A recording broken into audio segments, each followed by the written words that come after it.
أكبر.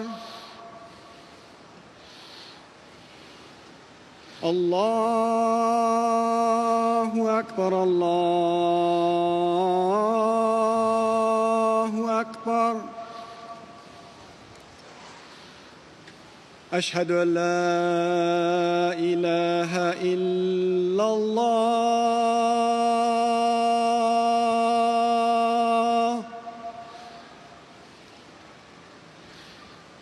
أشهد أن لا إله إلا الله.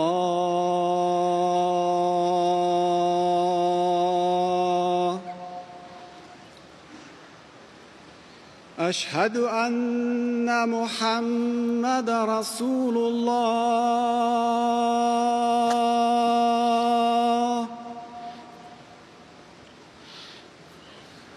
أشهد أن محمد رسول الله.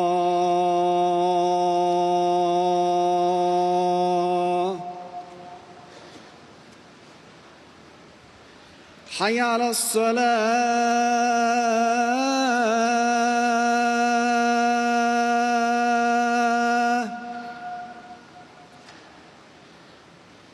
حي على الصلاة.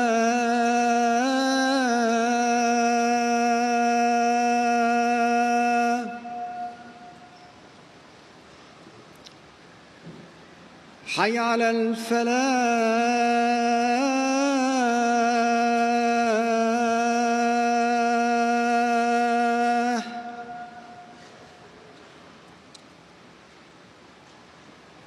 حي على الفلاح.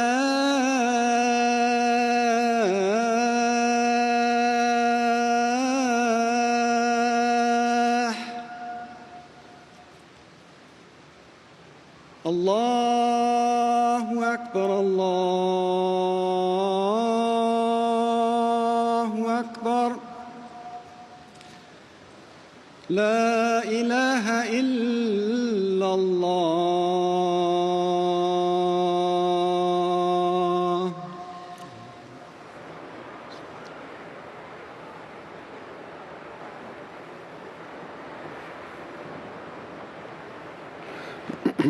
السلام عليكم ورحمة الله.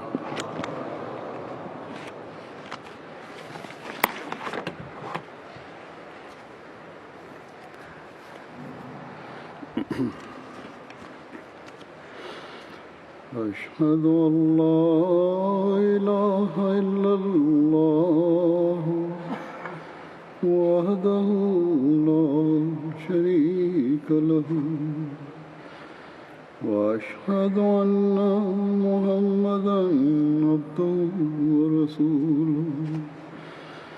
أما بعد فأعوذ بالله من الشيطان الرجيم. بسم الله الرحمن الرحيم. الحمد لله رب العالمين. الرحمن الرحيم. مالك يوم الدين. إياك نعبد وإياك نستعين. اهدنا الصراط المستقيم. صراط الذين أنعمت عليهم غير المغضوب عليهم ولا الضالين.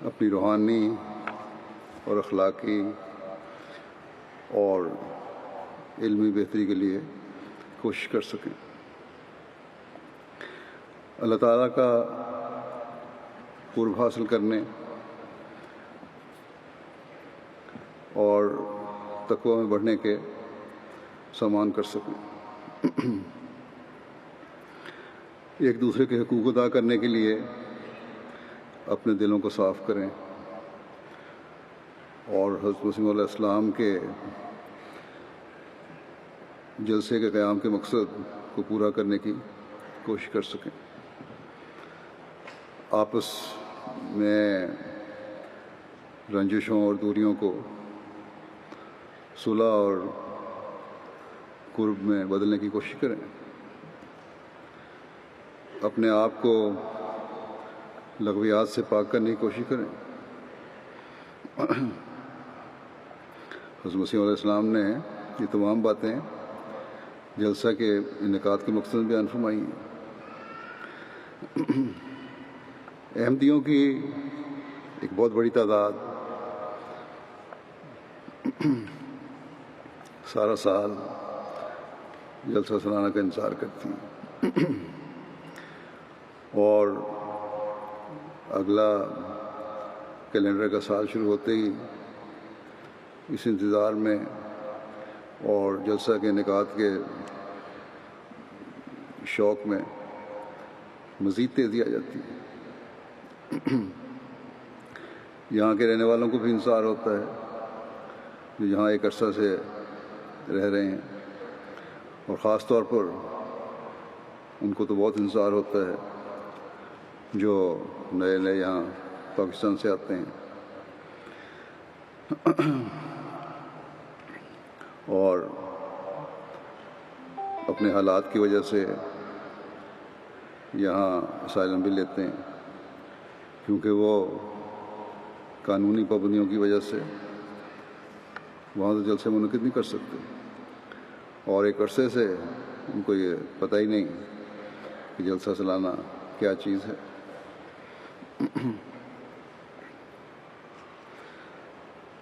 اور اب ان کی تعداد بھی سینکڑوں سے ہزاروں میں ہو گئی ہے اور بڑھتی جا رہی ہے۔ اسی طرح باہر کے ممالک سے صرف جلسے میں شامل ہونے والوں کی تعداد بھی بڑھتی جا رہی ہے، اور کافی تعداد میں لوگ آ رہے ہیں۔ جرمنی میں بھی اب اس سال تو افریقہ کے بھی بعض ممالک سے کچھ لوگ جلسے کے آئے ہیں، مقامی لوگ جن میں شامل ہیں۔ جلسے میں شامل ہونے کا شوق اور جلسے کا انتظار اس لیے ہوتا ہے اور ہونا چاہیے کہ جلسے کے انعقاد کے مقصد کو حاصل کرنے کی کوشش کریں، اور جو سوچ نہیں رکھتا اور اس نیت سے جلسے میں شامل نہیں ہوتا، اس کا جلسے کا انتظار بھی فضول اور لغو ہے، اور جلسے میں شامل ہونا بھی فضول اور لغو بات ہے۔ بس ہر شخص کو جو جلسے میں شامل ہو رہا ہے، مرد ہے یا عورت، اس بات کو پیش نظر رکھنا چاہیے کہ کیا وہ خدا تعالیٰ کی رضا کے حصول کی کوشش کر رہا ہے، یا یہ اس نیت سے جلسے میں شامل ہوا ہے، تقوی میں بڑھنے کی کوشش کر رہا ہے، اعلیٰ اخلاق کا مظاہرہ کرتے ہوئے ایک دوسرے کے حق ادا کرنے کی کوشش کر رہا ہے، یا اس سوچ کے ساتھ یہاں آیا ہے۔ اگر نہیں تو جیسا کہ میں نے کہا کہ جلسے پر آنا فضول ہے، اور کوئی فائدہ نہیں دے گا جلسے میں شمولیت۔ ماحول بے شک اثر ڈالتا ہے، لیکن اس ماحول کے اثر کو قبول کرنے کے لیے انسان کی اپنی کوشش کا بھی دخل ہے۔ بس اس کے لیے ہمیں کچھ کوشش کرنی ہوگی تاکہ ان تمام باتوں کا حصول ممکن ہو اور اللہ تعالیٰ کے فضلوں کو ہم جذب کرنے والے ہیں۔ اور پھر حضرت مسیح علیہ السلام کی جلسہ پڑھانے والوں کے لیے کی گئی دعاؤں کے بھی مستحق بنے۔ حضرت مسیح علیہ السلام نے ان لوگوں سے بیداری کا اظہار فرمایا ہے جو اس سوچ کے ساتھ اس جلسے میں شامل نہیں ہوتے اور اپنے عملوں کو اس کے مطابق نہیں ڈھالتے۔ آپ فرماتے ہیں کہ میں ہرگز نہیں چاہتا کہ حال کے پیرزادوں کی طرح صرف ظاہری شوقت دکھانے کے لیے اپنے مبائین کو اکٹھا کروں، بلکہ وہ علت غائی جس کے لیے میں ہیلہ نکالتا ہوں اصلاح خلق اللہ ہے۔ بس آپ نے واضح فرما دیا کہ ظاہری شان و شوکت اور دکھاوے کے لیے لوگوں کو جمع کرنا مقصد نہیں ہے۔ جس طرح گدی نشین پیر عرسوں اور میلوں کے نام پر لوگوں کو اکٹھا کر لیتے ہیں،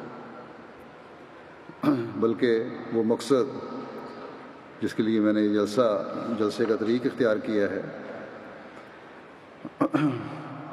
صرف یہ ہے کہ اللہ تعالیٰ کی مخلوق کی اصلاح ہو،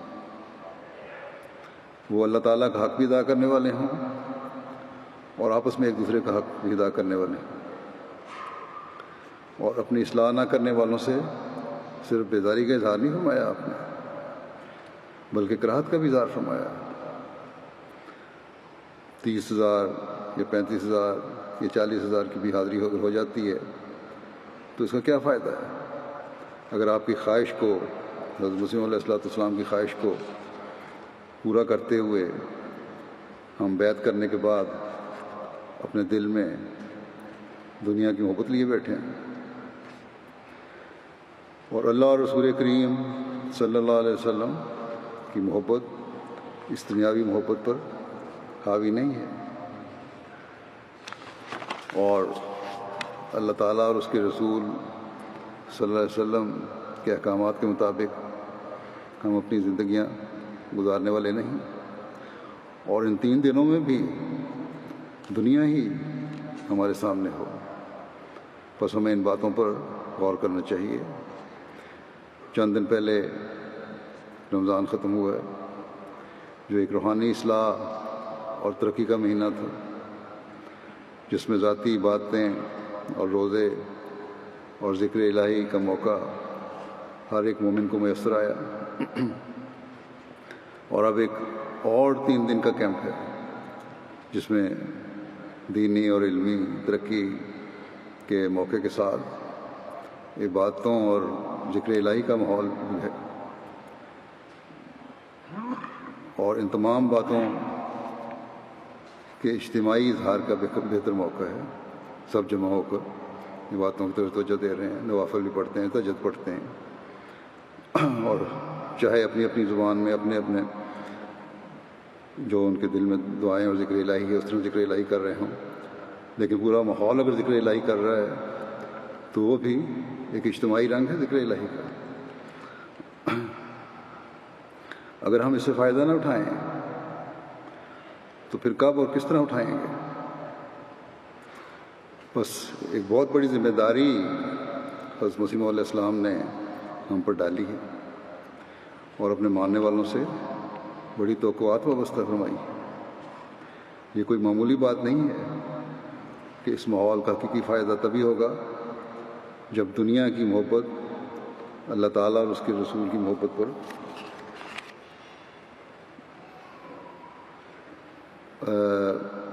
کے مقابلے میں ٹھنڈی ہو جائے گی۔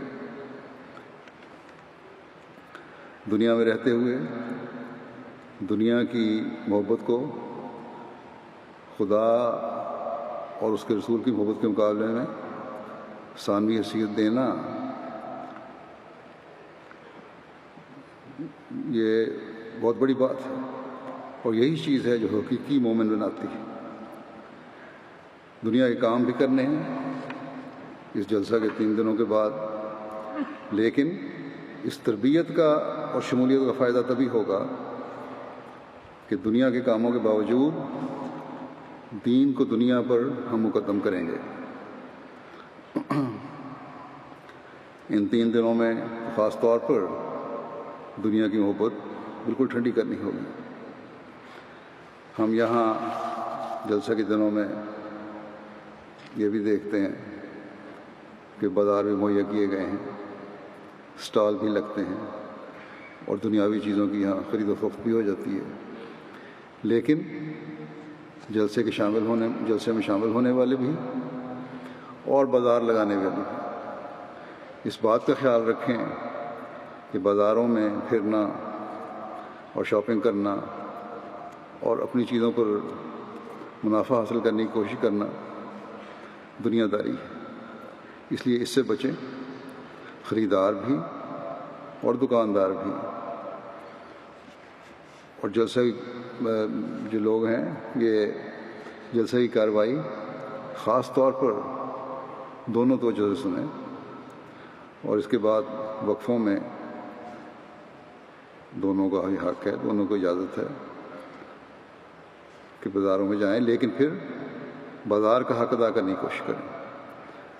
اور بازاروں کے حق یہ ہیں کہ وہاں چلتے پھرتے ایک دوسرے کو سلام کریں، ذکر الہی میں مصروف رہیں، دکانوں پر رش کر کے دھکم پیل نہ کریں کسی خاص چیز کو دیکھنے کے بعد، دکاندار جائز منافع سے اپنی چیزیں فروخت کریں، کسی کی مجبوری سمجھ کر ناجائز منافع نہ کمائیں۔ بازاروں میں بھی جیسا کہ میں نے کہا ذکر الہی مستقل کرتے رہیں، جو دکاندار ہیں وہ بھی اس دوران میں بھی کرتے رہیں۔ یہ ظاہری شکل میں ہم اختیار کریں گے تو ہمارے دلوں کی حالت بھی بدلے گی اور ہمارے اندر تقوی پیدا ہوگا، اللہ تعالیٰ کی محبت پیدا ہوگی۔ حضرت مسیح علیہ الصلوۃ والسلام ہمارے اندر یہ نیکیاں پیدا کرنے اور تقوی کا معیار بلند کرنے کے لیے مزید فرماتے ہیں کہ خدا تعالیٰ نے جو اس جماعت کو بنانا چاہا ہے تو اس سے غرض یہی رکھی ہے کہ وہ حقیقی معرفت جو دنیا سے مفقود ہو گئی تھی اور وہ حقیقی تقوی و طہارت جو اس زمانے میں پائی نہیں جاتی تھی اسے دوبارہ قائم کرے۔ پھر آپ ایک موقع پر ہمیں اپنے تقوی کے معیار بلند کرنے کی تلقین کرتے ہوئے فرماتے ہیں کہ اے وہ تمام لوگو جو اپنے تئیں میری جماعت شمار کرتے ہو، آسمان پر تم اس وقت میری جماعت شمار کیے جاؤ گے جب سچ مچ تقوی کی راہوں پر قدم مارو گے۔ پھر ایک جگہ اللہ تعالیٰ کی عظمت اور محبت دلوں میں پیدا کرنے کی طرف توجہ دلاتے ہوئے آپ فرماتے ہیں کہ خدا کی عظمت اپنے دلوں میں بٹھاؤ اور اس کی توحید کا اقرار نہ صرف زبانی بلکہ عملی طور پر کرو، تا خدا بھی عملی طور پر اپنا لطف و احسان تم پر ظاہر کرے۔ بس یہ باتیں ہیں جنہیں ہمیں ہر وقت اپنے سامنے رکھنا چاہیے کہ کس طرح ہم نے حقیقی تقوی پیدا کرنا ہے۔ کسی ایک نیکی کو بجا لانا تقوی نہیں ہے، بلکہ حضرت مسیح علیہ السلام نے ایک جگہ یہ بھی فرمایا ہے کہ تمام قسم کی نیکیاں بجا لانا، خدا تعالیٰ اور اس کے بندوں کے تمام قسم کے حقوق ادا کرنا اصل تقوی ہے۔ اس لحاظ سے اگر ہم جائزہ لیں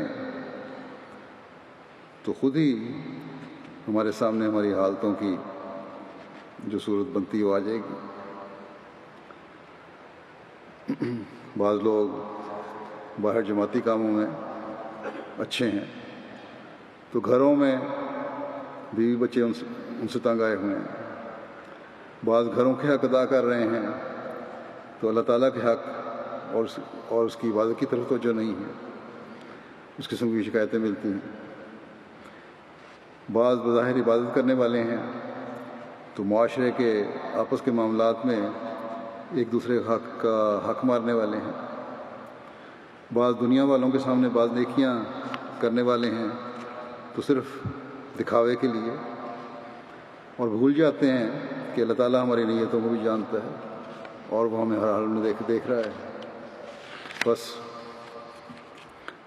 حضرت مسیح علیہ السلام نے فرمایا کہ میری جماعت شمار ہونے کے لیے، اللہ تعالیٰ کی محبت حاصل کرنے کے لیے، اس کے فضلوں کا وارث بننے کے لیے، اللہ تعالیٰ کے لطف و احسان کو حاصل کرنے کے لیے ہر جہت سے اور ہر پہلو سے اپنی عملی حالتوں کو درست کرنے کی ضرورت ہے۔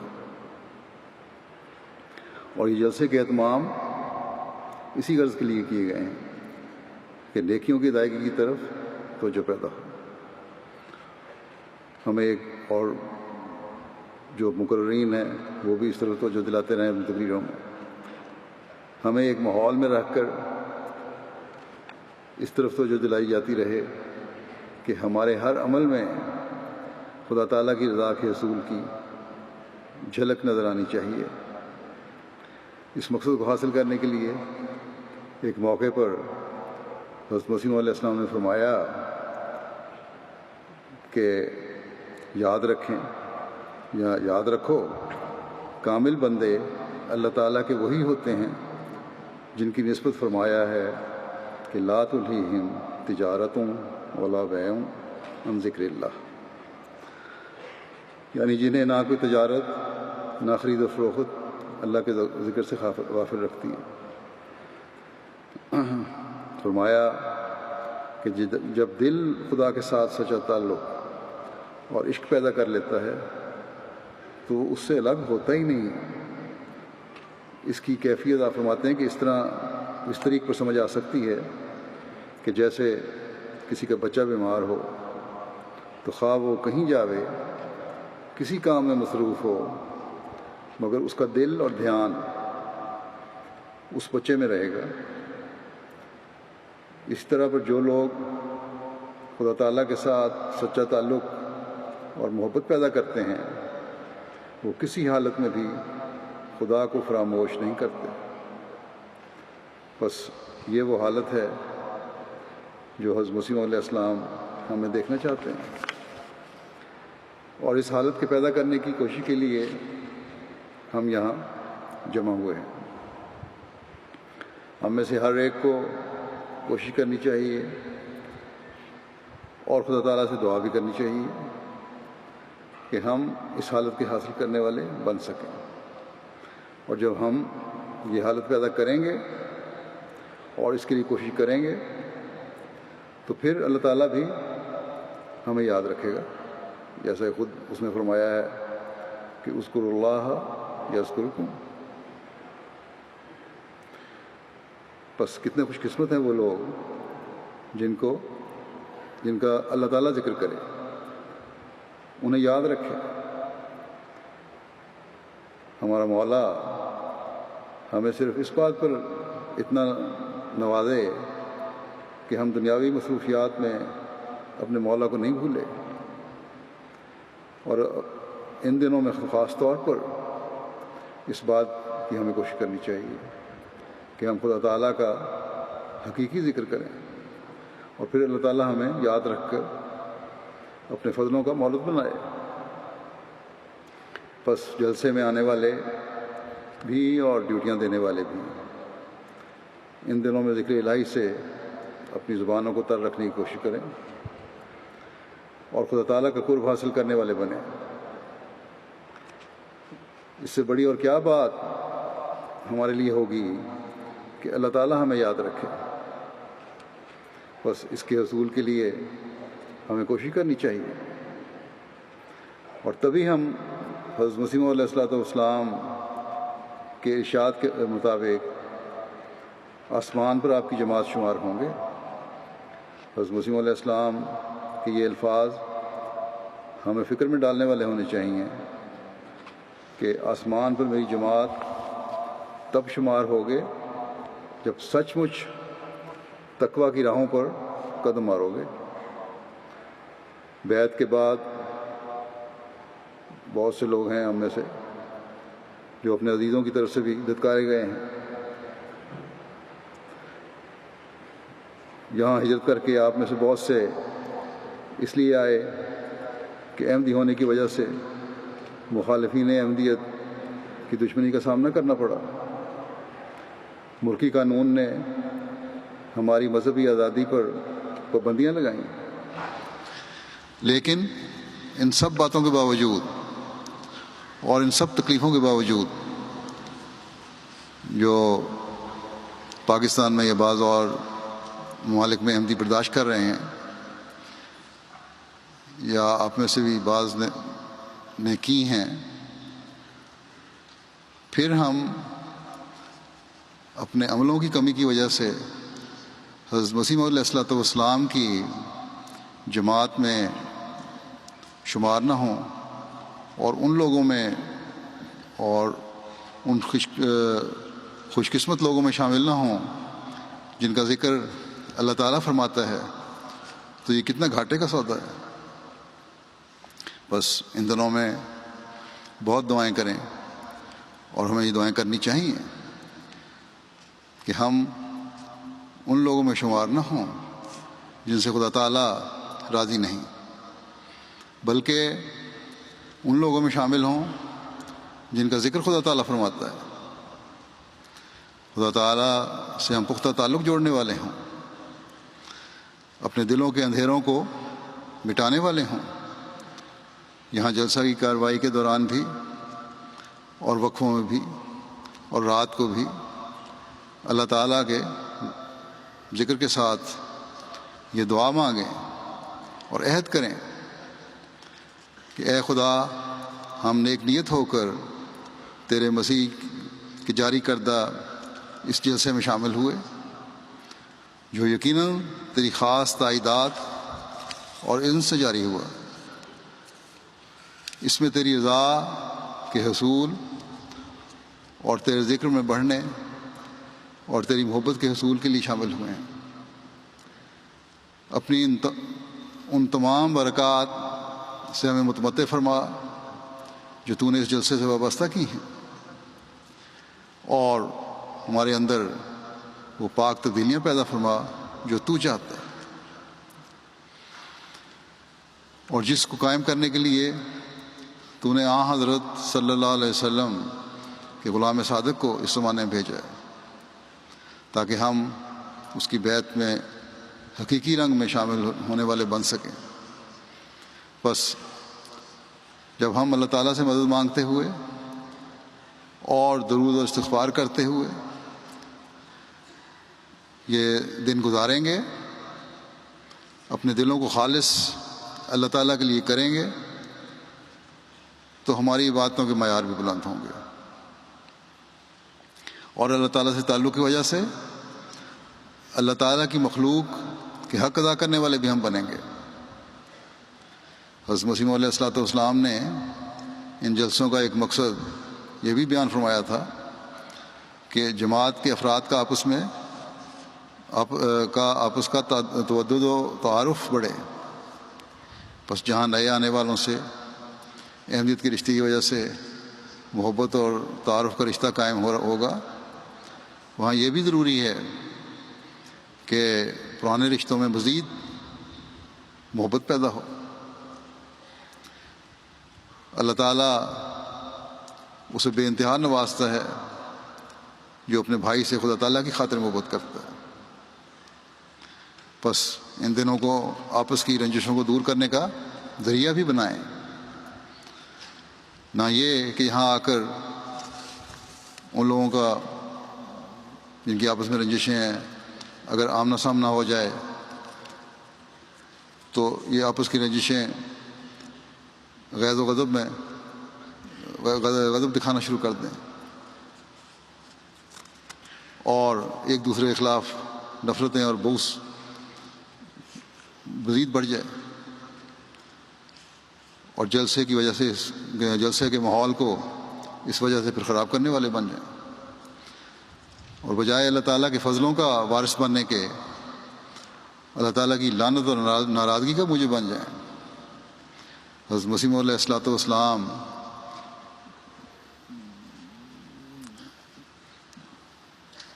نے جلسہ سالانہ کو بھی شاعر اللہ میں داخل فرمایا ہے، شامل فرمایا ہے۔ تو جو لوگ شاعر اللہ کے تقدس کو نقصان پہنچاتے ہیں وہ اللہ تعالیٰ کے غضب کے نیچے آتے ہیں۔ بس بڑے خوف کا مقام ہے۔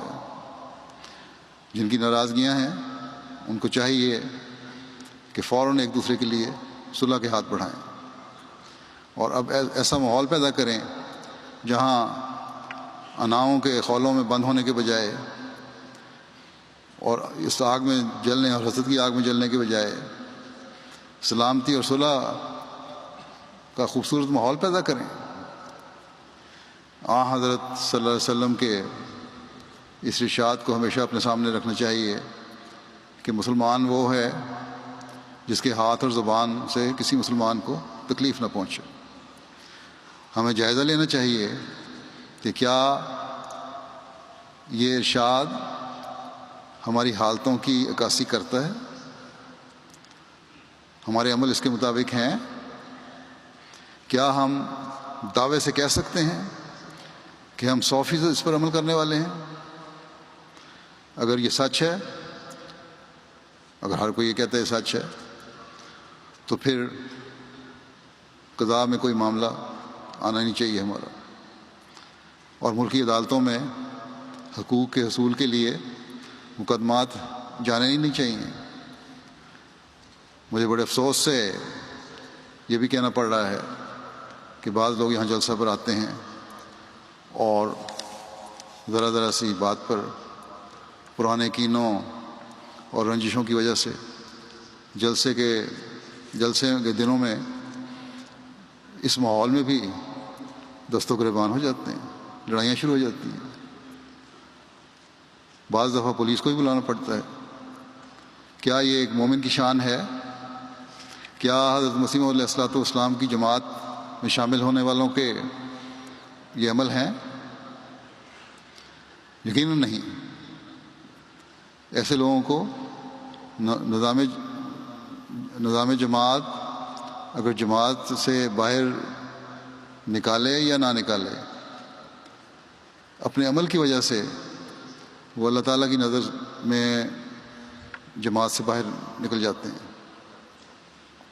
اور حضرت مسیح علیہ الصلوۃ والسلام کے ارشاد کے مطابق وہ آسمان پر آپ کی جماعت میں شامل نہیں ہیں۔ بس اپنے جائزے لیں، دو عملیاں نہ ہوں۔ اپنے دلوں کے میل ایسے لوگوں کو نکالنے چاہیے، اور اللہ تعالیٰ کی رضا حاصل کرنے کے لیے عفو، درگزر اور صلح کے طریقے اختیار کرنے چاہیے۔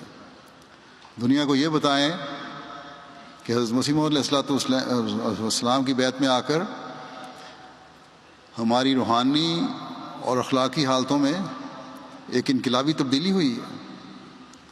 اس طرح عہدیداران ہیں اور جلسہ کی ڈیوٹی دینے والے ہیں، وہ ان دنوں میں خاص خیال رکھیں کہ ان کے اخلاق کے معیار بہت بلند ہونے چاہیے۔ جن کی کسی سے عام دنوں میں کوئی رنجش تھی بھی تو جلسے کے ماحول میں اسے صلح اور صفائی میں بدلنے کے لیے پہل کرنی چاہیے ان کارکنوں کو، نہ یہ کہ بدلے لینے کی صورت پیدا کریں۔ جلسہ پر آنے والا ہر شخص مہمان ہے، اور ہر عہدیدار اور ہر کارکن کا کام ہے کہ ہر قسم کی ذاتی رنجشوں کو دور کر کے اعلیٰ ظرفی اور مہمان نوازی کا مظاہرہ کریں۔ عہدیداروں کو یہ خاص ذمہ داری ہے کہ ان میں برداشت کا مادہ زیادہ ہونا چاہیے۔ بس عہدیدار اپنے آپ کو ہر حال میں خادم سمجھیں، اور افراد جماعت اور جلسے میں شامل ہونے والے عہدیداروں کو نظام جماعت کا نمائندہ سمجھیں۔ تو تبھی کھچاؤ اور لڑائیوں کے ماحول میں بہتری آ سکتی ہے، آپس کی رنجشیں دور ہو سکتی ہیں۔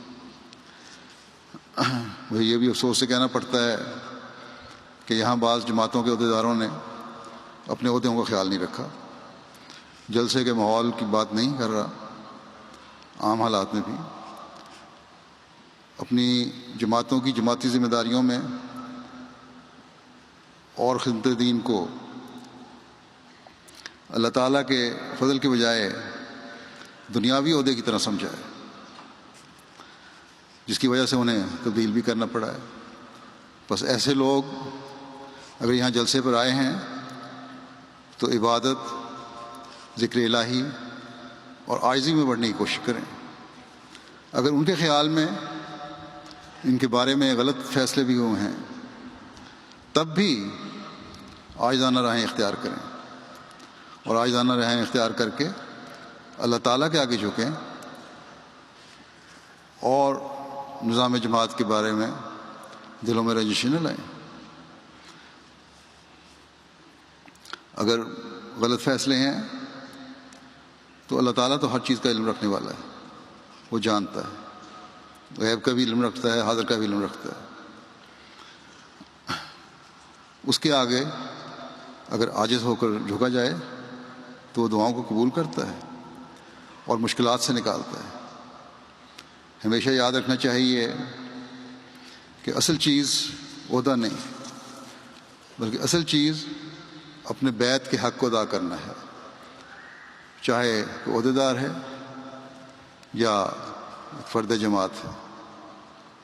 اسے اس حق کی ادائیگی کی کوشش کرنی چاہیے، اور اس حق کی ادائیگی کے بارے میں نصیحت کرتے ہوئے حضرت مسیح علیہ الصلوۃ والسلام فرماتے ہیں کہ اے میری جماعت، خدا تعالیٰ آپ لوگوں کے ساتھ ہو، وہ قادر کریم آپ لوگوں کو سفر آخرت کے لیے ایسا تیار کرے جیسا کہ آن حضرت صلی اللہ علیہ وسلم کے اصحاب تیار کیے گئے تھے۔ خوب یاد رکھو کہ دنیا کچھ چیز نہیں ہے، لعنتی ہے وہ زندگی جو محض دنیا کے لیے ہے، اور بدقسمت ہے وہ جس کا تمام ہم و غم دنیا کے لیے ہے۔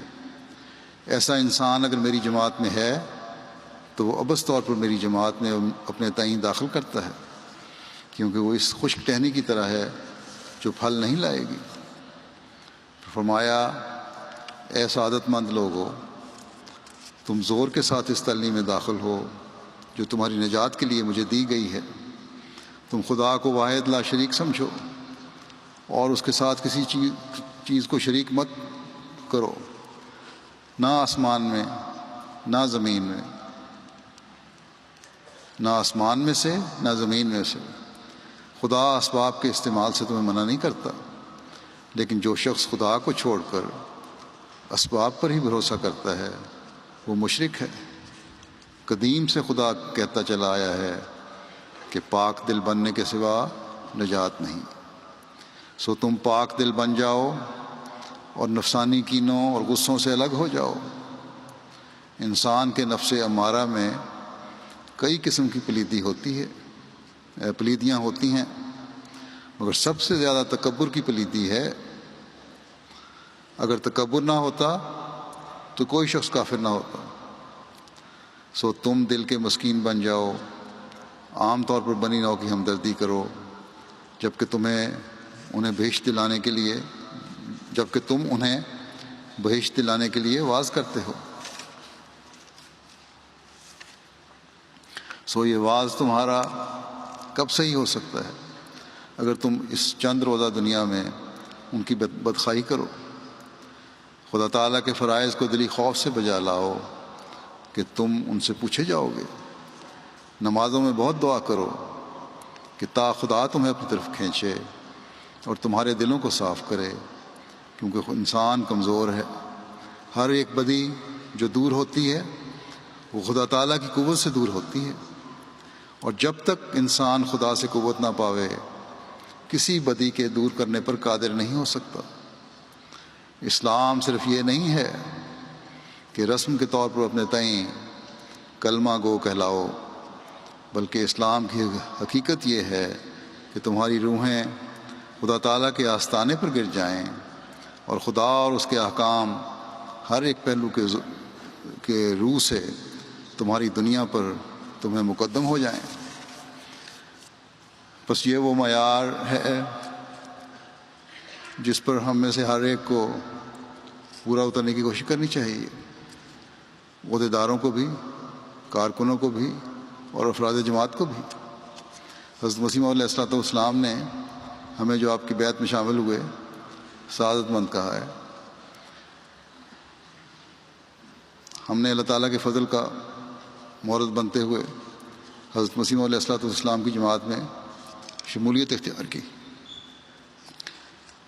آپ جو میرے سامنے بیٹھے ہیں، ان میں اللہ تعالیٰ کی نظر میں سعادت تھی جو یہ فضل فرمایا اور حضرت مسیح علیہ السلام کو ماننے کی توفیق دی۔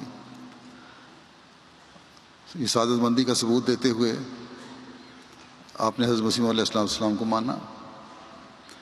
یہ پہلا قدم ہے، یہ انتہا نہیں ہے۔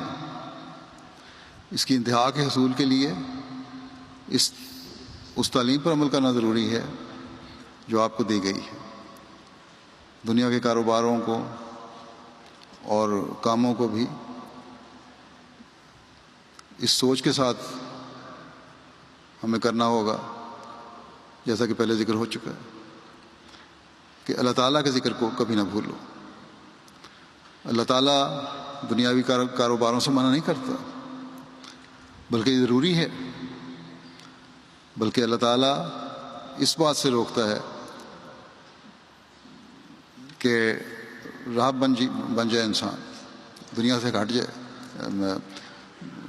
ایسی زندگی گزارے جو دنیا سے کٹی ہوئی زندگی ہو۔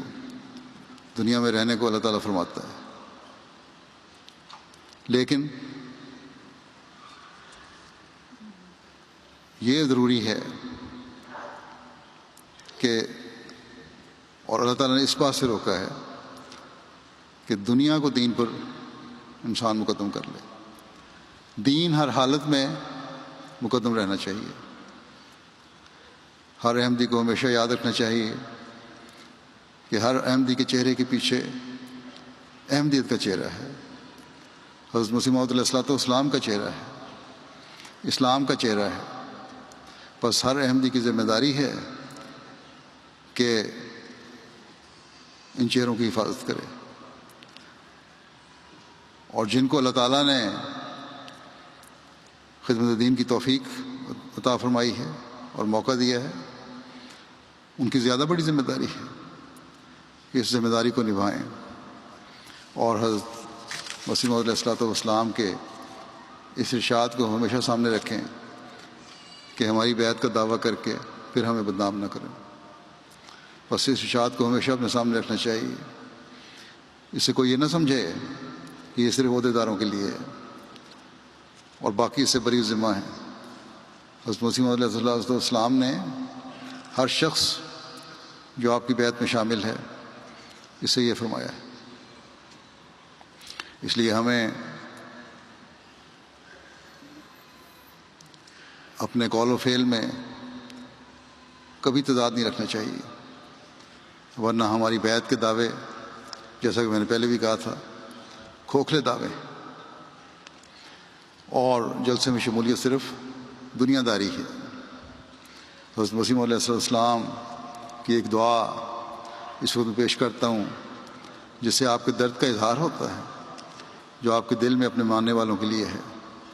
آپ علیہ السلام فرماتے ہیں، میں دعا کرتا ہوں اور جب تک مجھ میں دم زندگی ہے کیے جاؤں گا، اور دعا یہی ہے کہ خدا تعالیٰ میری اس جماعت کے دلوں کو پاک کرے اور اپنی رحمت کا ہاتھ لمبا کر کے ان کے دل اپنی طرف پھیر دے اور تمام شرارتیں اور کینے ان کے دلوں سے اٹھا دے اور باہمی سچی محبت عطا کر دے۔ اور میں یقین رکھتا ہوں کہ یہ دعا کسی وقت قبول ہوگی اور خدا میری دعاؤں کو ضائع نہیں کرے گا۔ اللہ تعالیٰ سے ہمیں یہ دعا کرنی چاہیے کہ یہ دعا ہمارے حق میں پوری ہو، ہماری نسلوں کے حق میں پوری ہو، اور قیامت تک ہماری نسلیں بھی اس دعا سے فیض اٹھاتی چلی جائیں۔ حضرت مسیح علیہ السلام کی دعا کی قبولیت کے لیے ہمیں عملی کوشش بھی کرنی ہوگی، اپنی حالتوں کو بدلنا بھی ہوگا کوشش کر کے، اور درد دل سے دعا بھی کرنی ہوگی۔ اللہ تعالیٰ ہمیں اس کی توفیق بھی عطا فرمائے۔ اس دعا کے اگلے حصے میں آپ نے یہ بھی دعا کی ہے جس کے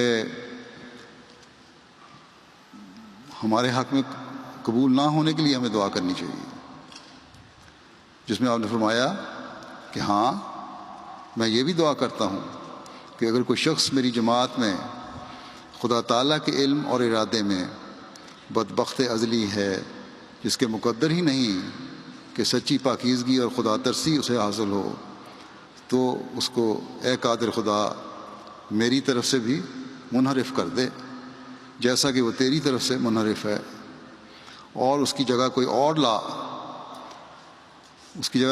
لا جس کا دل نرم اور جس کی جان میں تیری طلب ہو۔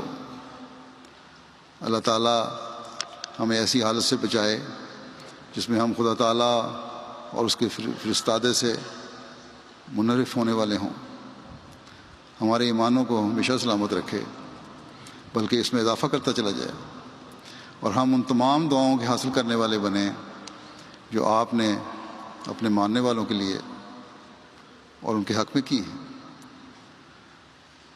جلسہ کے بابرکت اور ہر قسم کے شر سے محفوظ رہنے کے لیے بھی دعائیں کرتے رہیں ان دنوں میں، اور محتاط بھی رہیں، دائیں بائیں نظر بھی رکھیں۔ اللہ تعالیٰ ہر شریر کی شرارت، ہر حاسد کی حسد سے ہمیں بچاتا رہے۔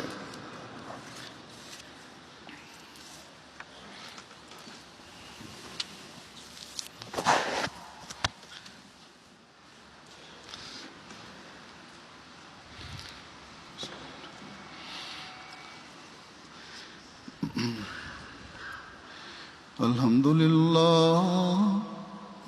لله نحمده ونستعينه ونستغفره ونؤمن به ونتوكل عليه ونعوذ بالله من شرور أنفسنا